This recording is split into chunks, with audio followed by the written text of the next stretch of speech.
What if I told you that some of the boldest, strangest, and most unsettling science fiction of the 1960s didn't come from Hollywood at all? While American audiences were being dazzled by rockets, laser beams, and bug-eyed monsters, British filmmakers were quietly building darker, smarter, and often scarier visions of the future. These weren't just pulp distractions. They were stories filled with paranoia, moral dilemmas, and concepts so ahead of their time they still feel fresh today. Most Americans missed them when they first came out, but decades later, these films remain some of the most inventive in sci-fi history. From eerie villages full of psychic children, to government bunkers hiding radioactive secrets, to cowboy astronauts on the moon. This is the untold story of 12 British sci-fi films from the 60s that shaped the genre but slipped past U.S. audiences.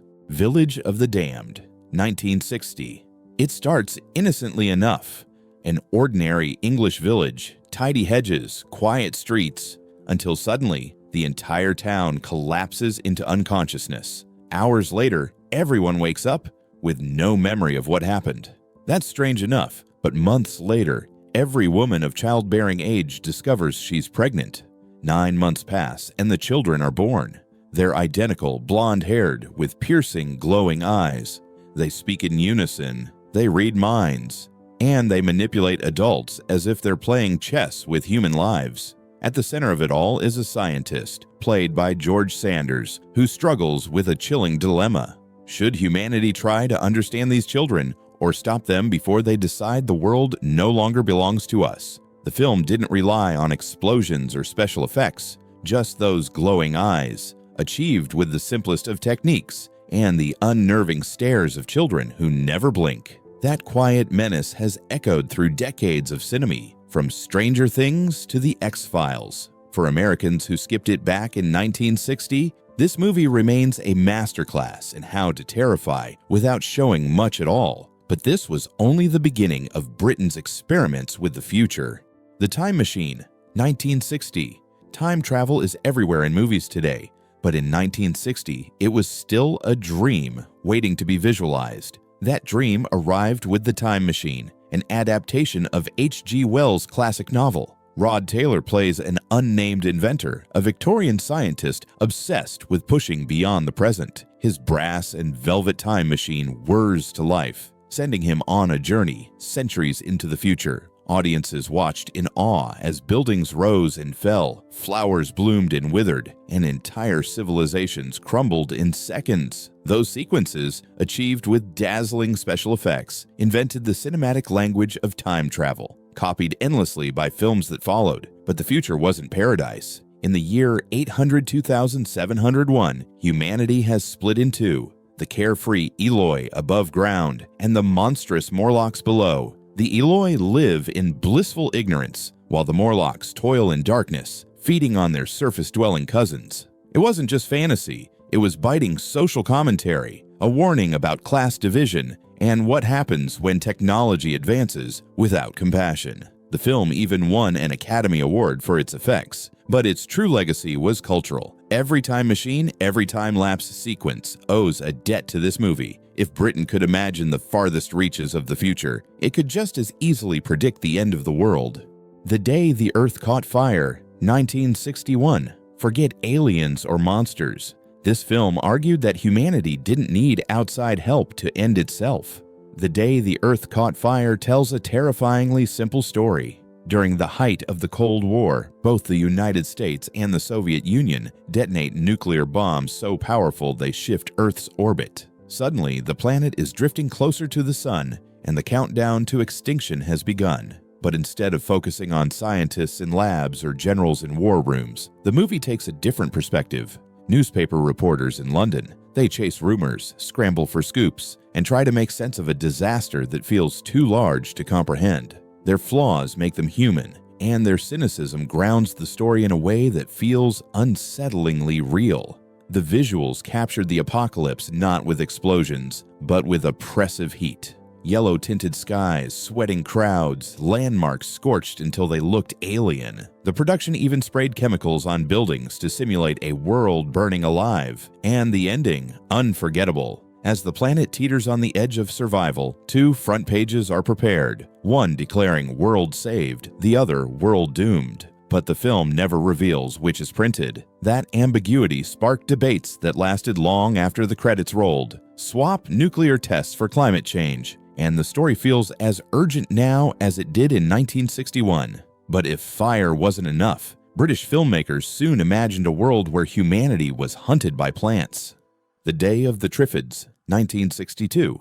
It begins with beauty. A dazzling meteor shower lights up the night sky, mesmerizing onlookers. But by morning, most of humanity is blind, and that's when the real horror begins. The meteors brought more than light. They unleashed the Triffids, towering mobile plants with whip-like tendrils and toxic stingers. With the majority of people unable to see, civilization collapses overnight. Cities fall silent, crowds stumble through ruins, and the countryside becomes a hunting ground where the predators aren't animals, but plants.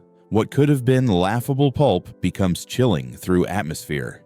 Empty streets, shadows of monstrous plants creeping across walls, survivors clinging to life by sheer chance. The story asks a haunting question. How fragile is civilization really? Remove sight, and humanity is suddenly prey. Some critics dismissed the effects as crude. Others praised the tension, but audiences embraced it, and its DNA spread into countless survival stories. 28 days later, The Walking Dead, and every post-apocalyptic nightmare that followed. But even killer plants weren't as haunting as the secrets Britain imagined hidden beneath its soil. These Are the Damned, 1962. On the surface, it begins like a gritty crime thriller. A tourist clashes with a violent biker gang in a seaside town. But beneath this ordinary setup lurks one of the darkest sci-fi stories of the decade. Hidden underground, a government project raises children in isolation. They're not normal children. Their bodies are radioactive, immune to fallout, designed to survive a nuclear apocalypse. But survival comes at a cost. They're condemned to live in confinement, never knowing the outside world. When outsiders stumble into their bunker, the truth unravels. The children are innocent, desperate for human contact, but also terrifying in their unnatural existence. Shot in stark black and white, the film carries an eerie documentary feel. The windswept cliffs of Weymouth become metaphors for isolation. The children, pale and wide-eyed, haunt the screen. Hammer Films, best known for gothic horror, didn't know how to market it. They buried the release. But later critics saw it for what it was, one of the studio's most daring works. The film refused to paint villains or heroes. Instead, it showed victims of a world too afraid of its own future. And soon, British sci-fi would take paranoia into even more personal territory, the fear that the person you love most might not even be human. Unearthly Stranger, 1963. It opens with a frantic chase, a scientist sprinting through deserted London streets, clutching documents that could change everything. He collapses, terrified, before he can reveal the truth. The story centers on Dr. Mark Davidson, a government researcher working on psychic communication. He's brilliant, ambitious, and newly married to Julie, a woman who seems off. She's beautiful, flawless, but unsettlingly perfect. She never blinks, she never sweats, she avoids touch. Slowly, Davidson begins to suspect the unthinkable. His wife may be an alien infiltrator. What makes the film chilling isn't spectacle, it's atmosphere. Shadows stretch across dimly lit rooms. Silent pauses linger too long. Ordinary domestic moments feel wrong. The climax isn't an explosion, but a revelation. Can we ever truly know the people closest to us? And if an alien could walk among us, would we even notice? For Cold War audiences, this paranoia resonated deeply. Today, it still carries that creeping dread of not trusting even your own home. But if paranoia wasn't enough, Britain was about to show what total extinction could look like. The Earth Dies Screaming, 1964. Few titles sound pulpier than this one, but the film beneath it is bleak and unforgettable. Suddenly, people across England collapse dead where they stand. Trains crash. Cars slam into walls. Airplanes plummet. Within minutes, humanity is wiped out. Only a handful of survivors remain. At first, the silence is the most terrifying thing. Empty villages, still streets, abandoned pubs. But then, the invaders appear. Slow, lumbering robots that stalk the ruins. And worse, the dead themselves begin to rise under alien control. Shot on a shoestring budget, the film leaned into atmosphere instead of effects. The black and white visuals turned familiar streets into desolate wastelands. And while the robots may look primitive by modern standards, the despair hanging over the story hasn't aged a bit. For American audiences, the movie was barely noticed, but its imagery lived on. George Romero's Night of the Living Dead clearly echoes its shambling corpses, and countless post-apocalyptic films drew inspiration from its simplicity. It proved you don't need spectacle to create dread. Sometimes survival itself is the horror, but not every British sci-fi was doom and gloom. Some dared to imagine bigger adventures, even before NASA made them reality. First Men in the Moon, 1964. When Apollo astronauts first landed on the moon in 1969, audiences saw it as a giant leap for mankind. But British cinema had planted its flag years earlier in First Men in the Moon. The film opens with a clever twist. As astronauts step onto the lunar surface, they discover a Union Jack already planted in the dust. How? Flashback to 1899, when eccentric Professor Cavor builds a brass and glass spacecraft powered by anti-gravity paint. Along with companions, he launches into space and finds insect-like aliens, the Selenites, living in vast underground caverns. Brought to life with Ray Harryhausen's legendary stop-motion, the creatures and their glowing crystal cities remain mesmerizing to this day. Beneath the whimsy, though, lies sharp commentary. The explorers treat the moon with the same arrogance as colonial conquests on Earth. Their curiosity twists into domination. Critics at the time dismissed it as a children's fantasy, but over time it's been recognized as a bold alternate history, mixing satire with spectacle. And just a year later, British sci-fi would step boldly into the pop culture mainstream with A Certain Time Traveler and His Greatest Enemies. Doctor Who and the Daleks, 1965. Before the Time Lord conquered television worldwide, he hit the big screen in Doctor Who and the Daleks. But this wasn't the Doctor most fans knew. Instead of a mysterious alien, he's reimagined as a kindly scientist played by Peter Cushing. The film drops audiences straight into the Daleks' homeworld, Skaro. Unlike the dark and gritty TV versions, these Daleks shine in dazzling technicolor, candy-colored reds, blues, and silvers. They're terrifying, but also hypnotically iconic. The story is simple: rebellion against Dalek oppression, filled with cavern escapes, alien jungles, and the kind of screeching voices that etch themselves into pop culture forever. Critics called it lightweight. Die-hard fans resisted the changes, but for children in the 60s, it was a spectacle. And for many Americans who had never seen the BBC series, this was their first introduction to the Doctor's universe. And the Daleks weren't done yet. Their invasion of Earth was about to begin. Daleks Invasion Earth, 2150 AD, 1966.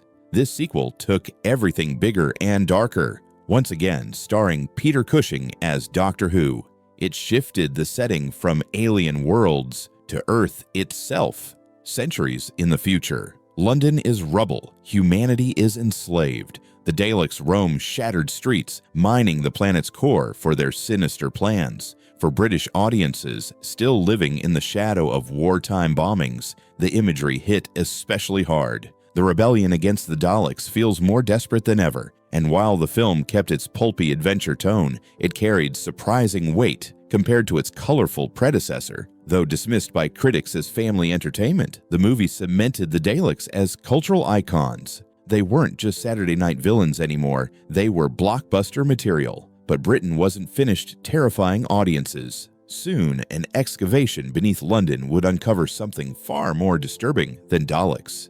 Quatermass and the Pit, 1967. Workers digging in a London underground station uncover what looks like an unexploded bomb. But it's older, far older, and inside are fossilized insect-like creatures preserved for millions of years. As scientists investigate, the truth emerges. Martians meddled in human evolution 5 million years ago. Our nightmares, our legends, even our capacity for violence may all trace back to alien tampering. The film blended archaeology, science fiction, and cosmic horror with astonishing power. Ghostly apparitions, visions of a towering Martian demon, and mass hysteria in the streets created one of Hammer Film's greatest achievements. Its influence stretched far. John Carpenter cited it as inspiration for The Thing and Prince of Darkness. Critics found it too frightening for mainstream audiences. Today, that's the ultimate compliment. It wasn't just an alien invasion movie. It was a chilling suggestion that humanity's worst impulses might not even be ours to begin with. But by the end of the decade, Britain lightened the mood with one of its strangest creations yet, a lunar cowboy adventure. Moon 02, 1969. Billed as the first space western, this film dropped the same year Apollo 11 touched down on the moon. Instead of solemn astronauts, it gave us cowboys in space. A down-on-his-luck pilot takes a job for a shady millionaire, capturing a giant sapphire asteroid. What follows is a lunar showdown full of betrayal, claim-jumping, and gunfights in moon bases that look suspiciously like swinging London nightclubs. Bold colors, groovy music, and mod-inspired costumes gave the film a retro-futuristic style that screamed 1960s. Critics dismissed it as campy, especially compared to 2001, A Space Odyssey. But for audiences looking for fun, it delivered. Today, it plays like a gleeful time capsule, a mashup of Western tropes and space-age dreams, ending Britain's 60s sci-fi era with a wink and a smile. So, there you have it. 12 British sci-fi films from the 1960s that most Americans never saw, but which left a mark far larger than their budgets. From glowing-eyed children and radioactive survivors to paranoid love stories and lunar cowboys, these films dared to ask questions Hollywood often didn't. They were bold, they were weird, they were unforgettable. Which one would you track down first? Village of the Damned, Quatermass, and The Pit? Or maybe you're in the mood for Moon 02's Lunar Cowboys? Drop your pick in the comments. And if you love rediscovering hidden gems that shaped cinema, make sure to subscribe for more stories just like this.